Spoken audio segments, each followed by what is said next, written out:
Hey quilters, it's Patti Carey of Patti's Patchwork. Thanks for following along with me in the For the Brave Quilt-Along event celebrating the 10th anniversary of Northcott's Stonehenge Stars and Stripes collection. We're at month 7 already, and that means we are starting our 4-patch blocks. Here's what you need to get started.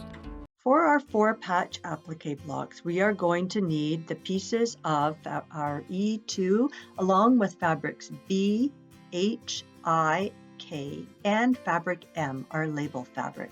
Let's cut the label fabric now. I can use my 6.5 inch square or my handy 6.5 by 24 inch ruler.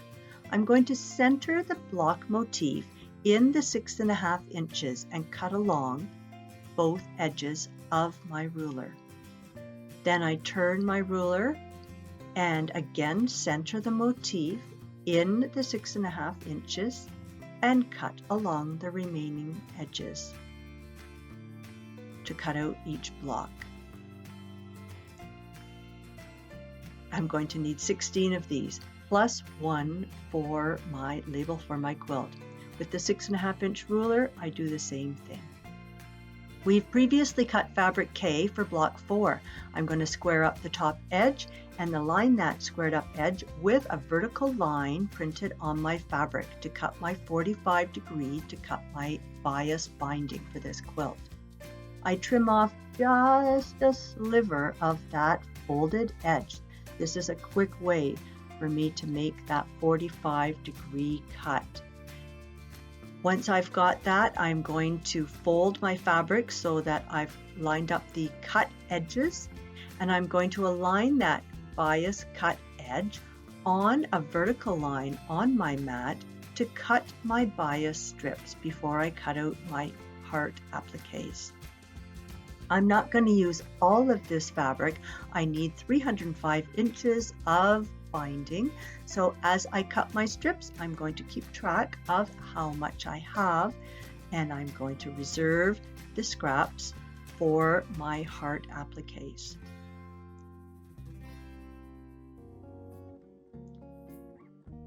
Quick and easy cuts here. I tape my heart applique to a piece of cardboard for stability, and I'm going to cut 4 from each of the 4 fabrics. Please note that fabric B is directional with the text on it. So I'm going to position my heart with the point at the bottom. The template includes seam allowance, and next month we will be applying the hearts to our 4-patch blocks. But for this month, we're just going to cut them out. Let's make the 4 patches now. I'm positioning my label square in the top left and bottom right corners of my 4-patch using my E2 squares for the other 2 patches. I chain piece the 2 pieces in the top row together, and then without cutting my thread, chain piece the 2 pieces in the bottom row together. Makes putting these 4 patches together quick and easy. I finger press my seam toward fabric M, my label fabric, and then I'll sew the top row to the bottom row.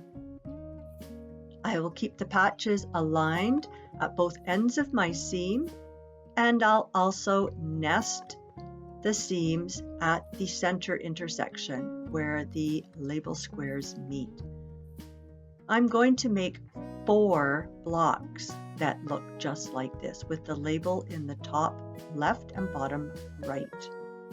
I finger press my seam in one direction, and then I'll take the remaining squares and position my label panel in the top right and bottom left corners. Again, making 4 patch units, chain piecing, and I'm going to make 4 of these as well. Finger press the seam towards that label fabric, then sew row 1 to row 2. Quick and easy. So again, I'm going to make 4 of each, 4 that have the label in the top right and bottom left, and 4 in the top left and bottom right. All that's left for this month is cutting out our 16 hearts, and while I'm cutting those, I'm dreaming of the project I'm going to make for Northcott's Wear Your Patriotic Pride contest that closes November 1st. Our goal for month 7 is to complete 4 4-patch blocks that have the label panel in the upper right and lower left corners, and 4 that have the panel in the upper left and lower right corners. Once you've got your blocks done, take a picture and head on over to Northcott's Instagram page to enter for a chance at some fabulous prizes in the month 7 giveaway. You'll also have cut out 4 hearts from each of the fabrics used for the heart appliques.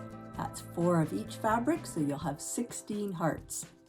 Join me next month as we applique those hearts in place on our 4-patch blocks. Thanks for stopping by, and we'll see you here next month.